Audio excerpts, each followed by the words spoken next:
Well, good morning. Jim Sunderwirth here from the Swing of Inspiration. Hey, listen, we're studying Abraham. We're studying the father of faith. We're enjoying the fact that he was human. He was he was God's chosen, and the Bible says we're chosen, a royal priesthood, a holy nation, a peculiar people. And Abraham was peculiar in a sense because he didn't run like everybody else. He didn't take advantage of anything. He always put God first. He always said, He's my source, He's my resource. And even when he realized that he wasn't going to have a child, he appealed to the Lord. He appealed to God and said, let my Eliezer, my servant, we talked about it yesterday, be my heir. And he said, no. God says, no, you're going to, out of your body is going to come the seed.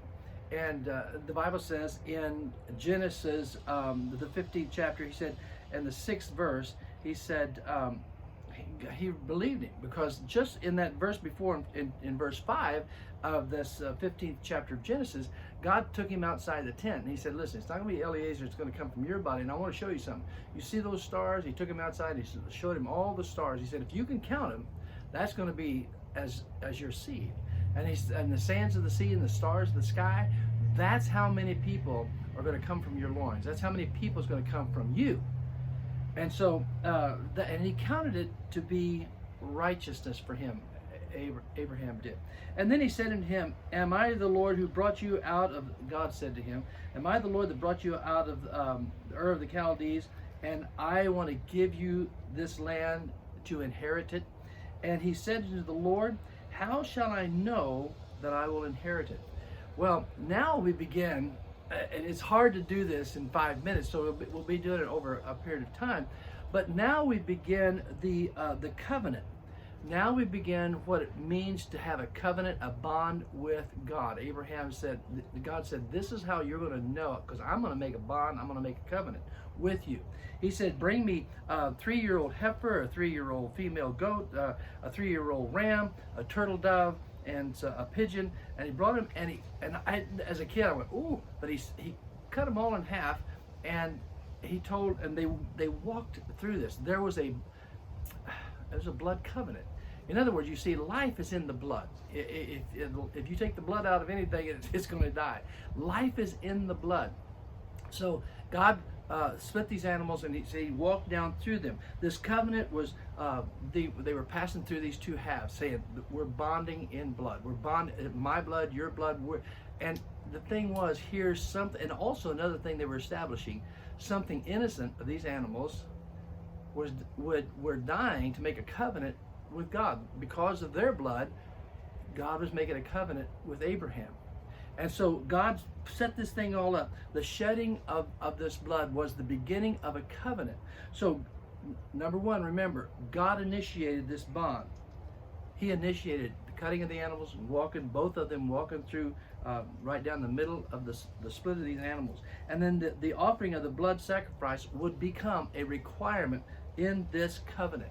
And then God's sovereign administration, he would watch all over that. He would, from that moment on, how did Abraham know he's going to get the inheritance? Because God said it. God established the covenant. God has said, this is the way it's going to be, and I'm committing me to you, and you're committing you to me. It was a blood covenant. And it's amazing how these things happen. And tomorrow I'm going to bring another illustration of what happened with a missionary, and how he found out the importance of the blood covenant. You see, when we get to Jesus, all this is setting up an illustration of what Jesus has done for us. When Jesus, none of us, all of us, we're sinners. We can't help it. We're just born that way. And we have tainted blood. There's no way that our blood would do anything, because it's tainted with sin. But Jesus' blood was not. He was perfect, pure, he sinned not. And when he died on that cross and shed his blood, God was saying again, when my son came, shed his blood to cleanse your blood, and cleanse you completely. and we made an exchange. Our sinfulness for his righteousness, because something innocent was dying for the guilty, so that we could have a relationship with God in a covenant. And he said, I will take care of you. It's getting pretty deep around here, but it's really something we need to know. Okay, I'll talk to you tomorrow, all right? Bye-bye.